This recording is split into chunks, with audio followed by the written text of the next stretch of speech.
Good evening. I'm your host Rajni and welcome back to our channel Next 9 Life. आज हम बात करेंगे आपके साथ बिग बॉस OTT 2 को लेकर, जहां पर फाइनली आकांक्षा पूरी हो चुकी है बिग बॉस OTT 2 से बाहर, जिसके बाद से उनका एक लेटेस्ट इंटरव्यू सामने आया, जहां पर पूरे पेपराजीज पहुंचे आकांक्षा से इंटरव्यू लेने।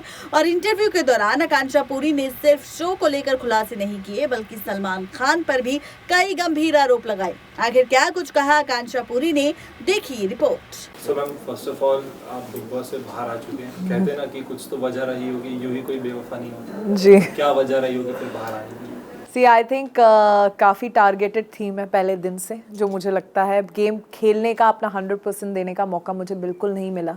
बहुत कम रही हूँ इस घर में एंड एक नैरेटिव के साथ जो मुझे प्रेजेंट कर दिया, एक सेट करके लोगों के दिमाग में कि ये बहुत ज़्यादा फेक है, ये बहुत प्रिपेयर्ड है, बहुत ओवर कॉन्फिडेंट है, बहुत कुछ चीज़ें मुझे लगता है लोगों के दिमाग में पहले ही डाल दी गई।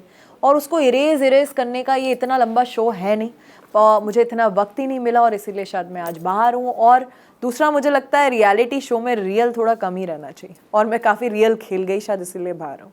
जैसे आपने कहा कि आप रियल खेल गए, तो आपको क्या लगता है फिर कौन फेक खेल रहा है? मोस्टली लोग फेक खेल रहे हैं, इसीलिए वो अंदर हैं।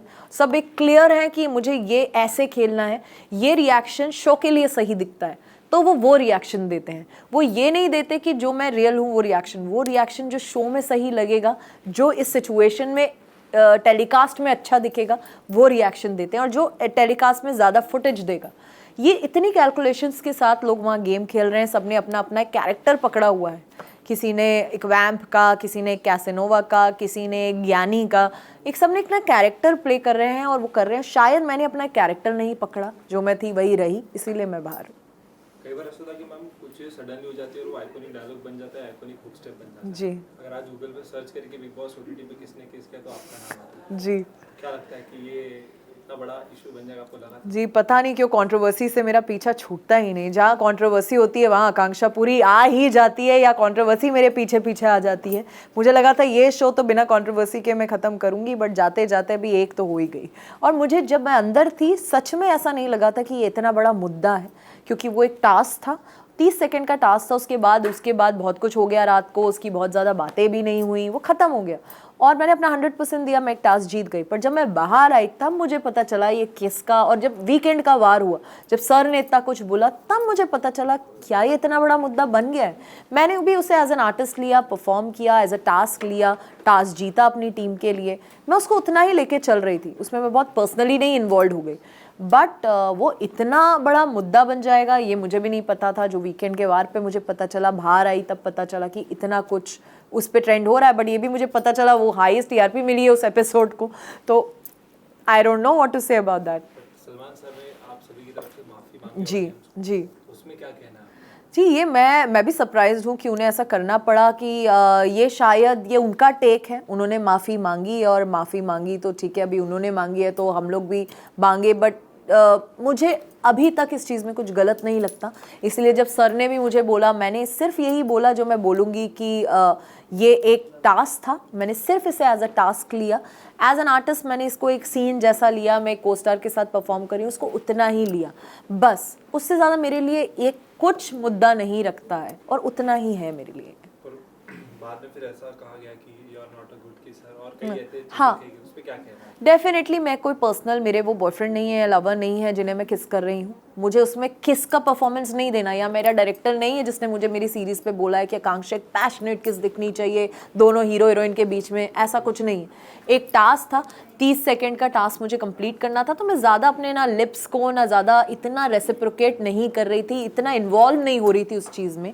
वो कुछ ज़्यादा पर्सनल ले गए इस चीज़ को कि वो ओवर ही घुसने लग गए, ओवर ही पैशनेटली किस करने लग गए, और मैंने उतना रिएक्शन बैक उन्हें दिया नहीं उस चीज़ में।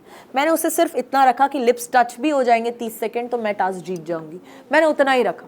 उसकी वजह से उनको लगा अरे यार तुमने तो प्रॉपर्ली किस किया ही नहीं, you are a bad kisser. तो आप मेरे घर पे आके थोड़ा ना मुझे मिल रहे हैं कि मैं आपको प्रॉपर्ली किस करूं। हम एक टास्क में टास्क जीत रहे हैं, उतना ही मैंने किया और इसलिए मैं टास्क जीती। तो आपने अपने टास्क को 100% देना बिल्कुल जरूरी उस समय समझा। बिल्कुल।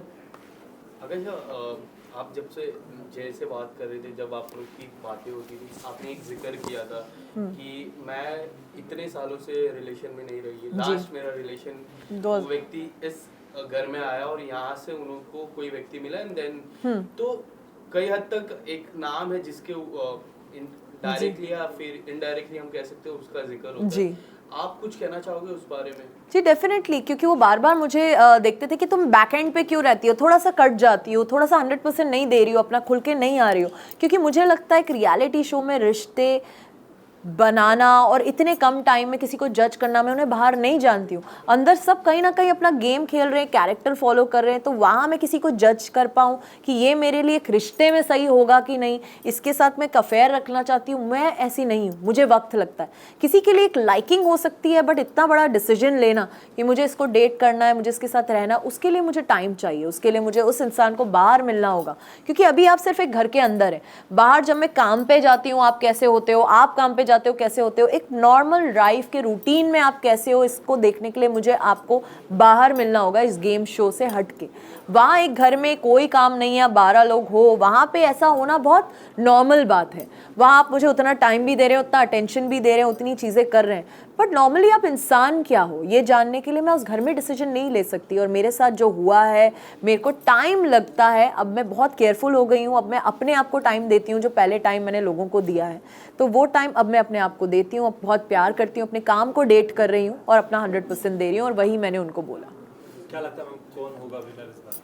जी बहुत अच्छा गेम खेल रहे हैं पूजा मैम और अभिषेक, और मुझे लगता है बहुत ही मास्टरमाइंड के साथ अभिषेक खेल रहे हैं। और पूजा मैम तो सबको पता ही है जैसे खेल रही हैं, वो बहुत शार्प हैं, बहुत स्ट्रांग हैं, और ये दो मेरे टॉप 2 डेफिनेटली हैं। और मुझे लगता है अभिषेक को ये गेम जीतना चाहिए। तो जो ऑडियंस थी जिनको आपका एज एन विनर देखना था वो ख्वाहिश अधूरी रह गई, उन्हें क्या कहना चाहेंगे? यार मैं बहुत बहुत सैड हूँ एंड सो सॉरी गाइस कि आपने मुझे इतना प्यार दिया, इतना सपोर्ट किया, बट मैं इतनी जल्दी बाहर आई, आपको डिसअपॉइंट किया, उसके लिए सॉरी। पर बहुत ही जल्दी आप मेरा बहुत सारा बहुत ही अच्छा काम देखेंगे and thank you for always loving me.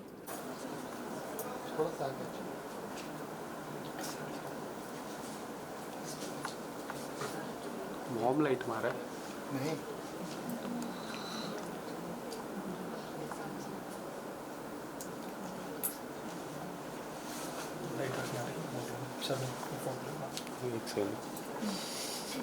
आपको बॉम्बे फैशन टाइम में देखा बहुत ज़्यादा खूबसूरत लग रही थी। Thank you so much. मैं सवाल नहीं पूछ पाया था आपसे। तो देखा आपने, ये थी आज की खास रिपोर्ट आकांक्षा पुरी के आरोपों को लेकर, जहां पर किस तरह से आकांक्षा पुरी ने बिग बॉस OTT 2 से बाहर निकलते ही खुद को लाइमलाइट में लाने के लिए इस तरह का ढोंग और ड्रामा किया और इंटरव्यू में लगा दिए बिग बॉस शो के साथ साथ सलमान खान पर आरोप। आज के लिए सिर्फ इतना ही, तब तक ले दीजिए इजाजत, शुक्रिया।